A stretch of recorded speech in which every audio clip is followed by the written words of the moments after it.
جی میں صاحب. نے آپ کا ہی بیان سنا تھا تو میں نے جا کے یہی دو چیزیں کی ریکوائرمنٹ کی تھی علی بھائی سے نا. میں نے کہا تھا ایک تو مدلس ثابت کریں انہیں اسے، اور دوسرا مجھے جو ہے نا یہ اصول بتائیں کہ یہ اصول کہاں لکھا ہوا ہے کہ ہر حدیث کا الگ سے سما ثابت کرنا. ان دونوں باتوں کا انہوں نے مجھے کوئی جواب نہیں دیا. بالکل بالکل آپ کی خدمت میں عرض یہی ہے کہ پہلے مدلس ہونا ثابت کریں. مدلس ہونا بھی ایسا قول ہو جس کا قول ہمارے نزدیک قبول ہو کہ ایک شخص اس نے دیکھا ہے، اس کا شاگرد، وہ کہتا ہے یہ مدلس ہے آدمی.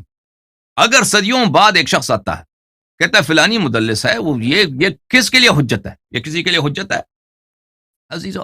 اب دوسری بات ہے، یہ مدلس جو ہے، سب مدلس ایک درجے کے نہیں ہوتے. علماء جانتے ہیں اس بات کو، اہل حدیث جانتے ہیں، سب مدلس ایک درجے کے نہیں ہوتے. میں نے پچھلی کتاب تقریرات میں آپ کو دکھایا تعریف اہل التقدیس بمراتب الموصوفین بالتدلیس. یہ حافظ ابن حجر کی کتاب ہے. حافظ ابن حجر جو تہذیب التہذیب کا لکھنے والا ہے، جو فتح الباری کا لکھنے والا ہے، جو الاصابہ کا لکھنے والا ہے، جو تقریب التہذیب کا لکھنے والا ہے، اور احادیث کے پہچان میں اس کی کوئی ثانی نہیں ہے، اور رجال کی پہچان میں، رجال حدیث کی معرفت میں اس کی کوئی ثانی نہیں ہے. اور یہ شخص یہ کوئی رافضی بھی نہیں ہے، شیعوں کا کٹر دشمن ہے یہ شخص. یہ اس کتاب میں ملاحظہ فرمائیے. ہاں فرماؤ. معذرت کے ساتھ انہوں نے حجر اسقلانی کا تو کیا انہوں نے کہنا، وہ کہہ رہے ہیں امام ایسوی کوئی چیز نہیں ہے تو حجر اسقلانی تو اس کا شاگرد ہوا نا. حیثمی بھلے نہیں، یہ اگر کوئی شخص کہہ دے کہ ابن حجر کچھ کوئی چیز نہیں ہے، حیثمی کو میں پہلے آپ کا الفاظ نہیں سنا. حیثمی ابن حجر کل کا آدمی نہیں ہے، اور حیثمی بھی کل کا آدمی نہیں ہے. ابن حجر وہ کہنا ہاں ابن حجر دیکھیں، ابن حجر یہ 700 سال پہلے کی بات ہے.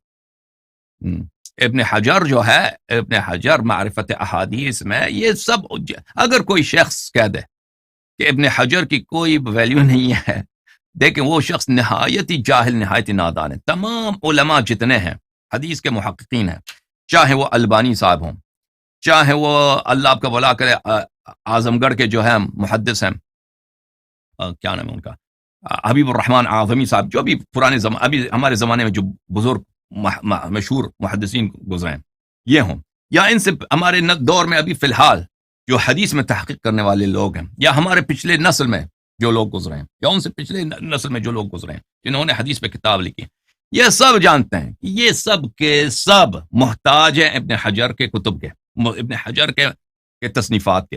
ابن حجر کے تصنیفات اور کتب سے وہ شخص کہے گا اس کا فائدہ نہیں ہے جو ان پڑھ ہے، جو نہایت ہی جاہل ہے، جو نہیں جانتا، الف کو بے سے نہیں جانتا. اگر واقعاً وہی شخص یہ کہتا ہے میں سمجھا کہ اس نے کہا کہ یہ کل کا بندہ، اس نے تحقیر کی ہے کہ کوئی ابھی کوئی مؤلف ہوگا کراچی وغیرہ میں، اس کی بات کر رہے ہیں.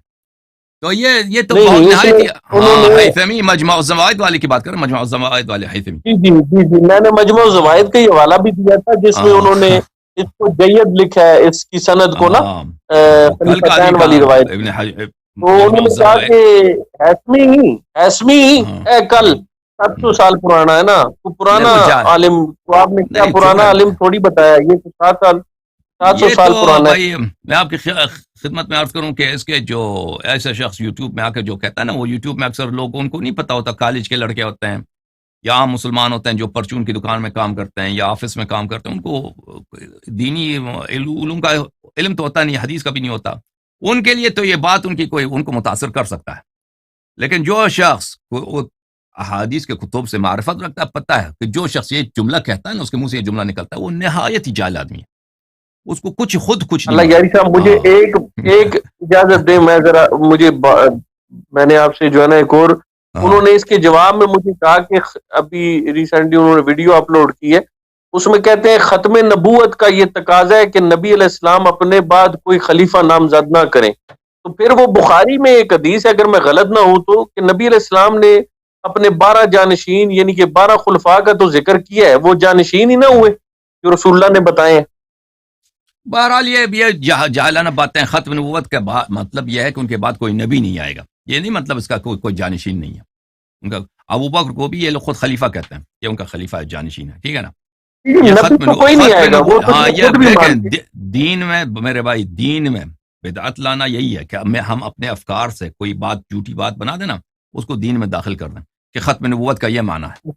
اب سب لوگ جانتے ہیں کہ ختم نبوت کا یہ معنی نہیں ہے. ختم نبوت کا یہ معنی نہیں ہے، اور نہ اس کا تقاضا یہ ہے کہ نبی صلی اللہ علیہ وسلم اپنے بعد کسی کو جانشین تعین نہ کرے.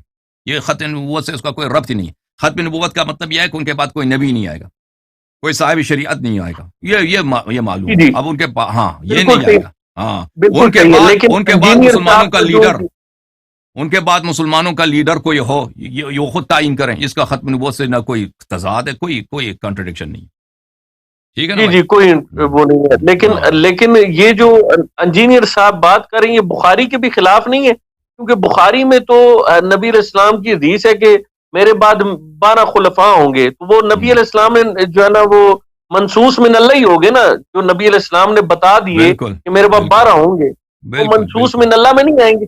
بالکل. اور نبی صلی اللہ علیہ وسلم کے اپنے، میں نے ابھی جو کال کیا تھا نا ڈاکٹر صاحب نے، میں نے ان کو اتنے دکھائے کہ وہ ہر سفر میں جاتے تھے، اپنے جانشین تعین کرتے تھے. استخلف فلان استخلف فلان استخلف فلان. ہر غزوہ میں جاتے تھے، کسی کو خلیفہ بنا کے جاتے مدینے پر.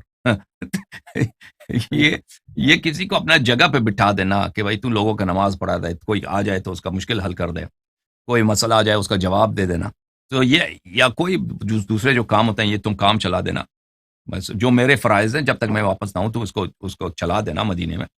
یہ ختم نبوت سے اس کا ربط ہی نہیں. یہ باتیں جاہلانہ ہے بھائی، اس کو چھوڑ دو. آپ کو خود بھی پتہ ہے اس باتوں میں کوئی آپ اپنا ٹائم ضائع نہ کریں.